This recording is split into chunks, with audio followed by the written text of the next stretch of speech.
CAA fans, do you want to feel the excitement of March Madness like never before? CAAtickets.com is the source for your premium seating options for the 2014 CAA Men's Basketball Championship. The road starts here.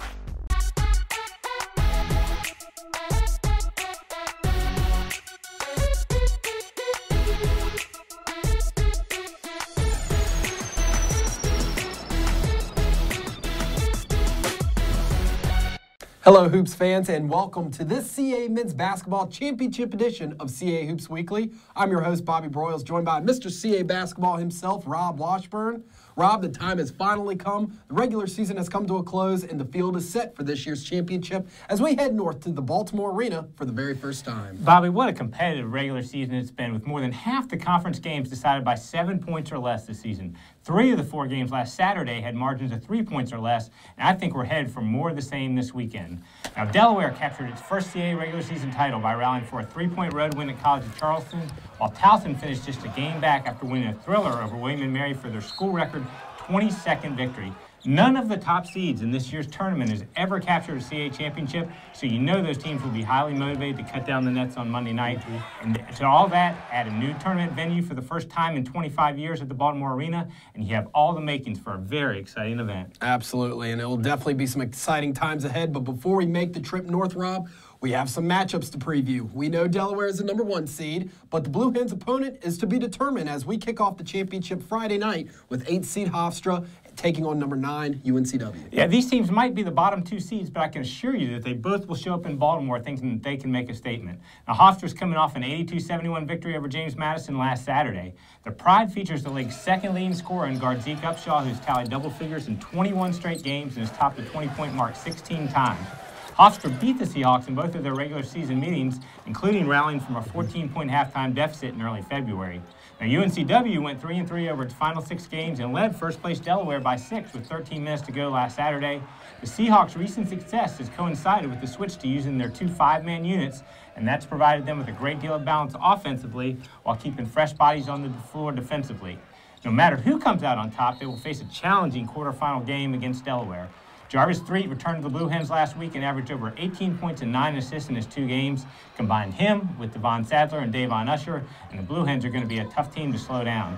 However, the Pride lost by just 4 to the Blue Hens 2 weeks ago, while the Seahawks dropped a 66-65 heartbreaker at Delaware on February 1st. Should be an exciting start to the tournament. It'll be interesting to see how all that plays out. You can catch Friday night's game exclusively on CAA.TV with Scott Klatskin and Blaine Taylor on the call.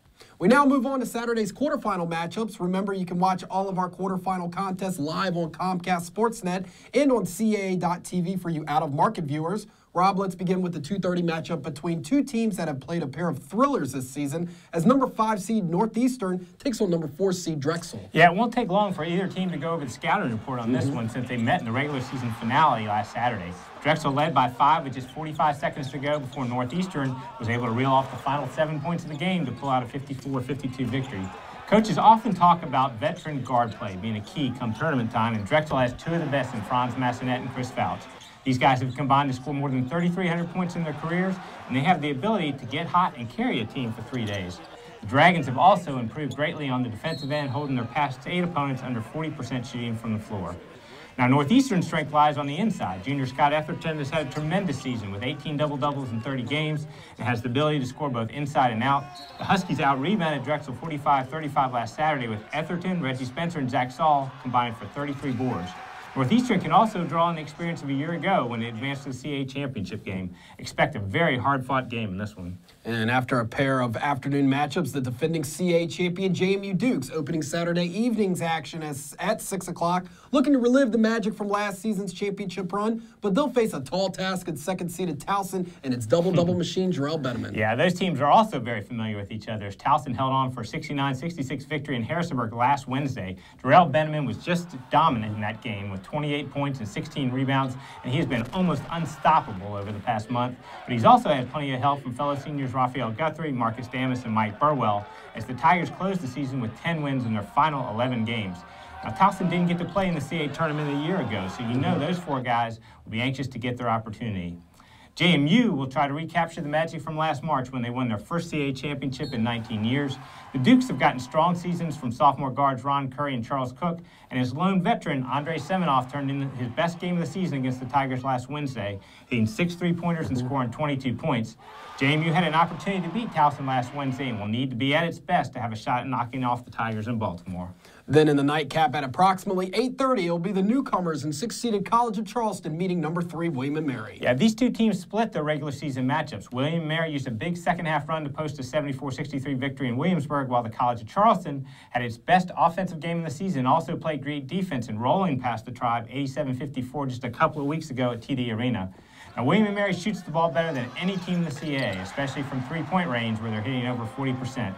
Marcus Thornton's one of the most dynamic scorers in the conference, and the Tribe also has plenty of veterans with Tim Rusthoven, Brandon Britt, and Kyle Gaillard.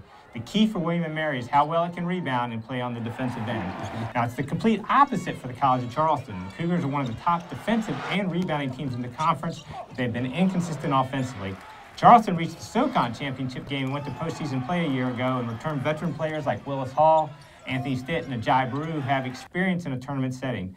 The contrast in styles is what makes this a really interesting matchup. Well, you can follow all of these games on our Championship Central page on casports.com, which features links to live stats and audio and video streaming for all of this weekend's games. And be sure to check out the Championship Central page as well for viewing options in your area for Saturday's quarterfinals.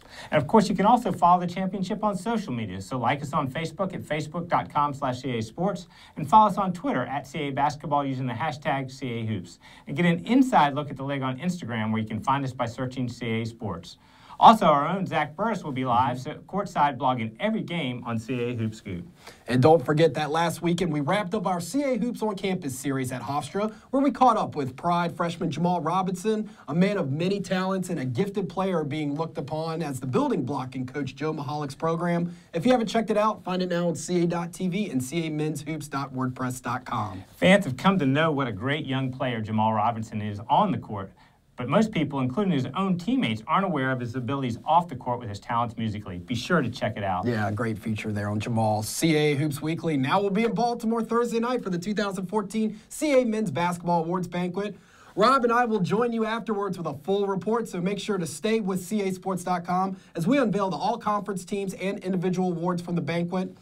On that note, Rob, it's time to get the madness started. Bobby, it's been one of the most balanced and competitive regular season CAA history, and I can't wait for this tournament to get started. Be sure to get your tickets and join us in Charm City. Absolutely. We'll see you Thursday night in Baltimore. Thank you for joining us, everyone.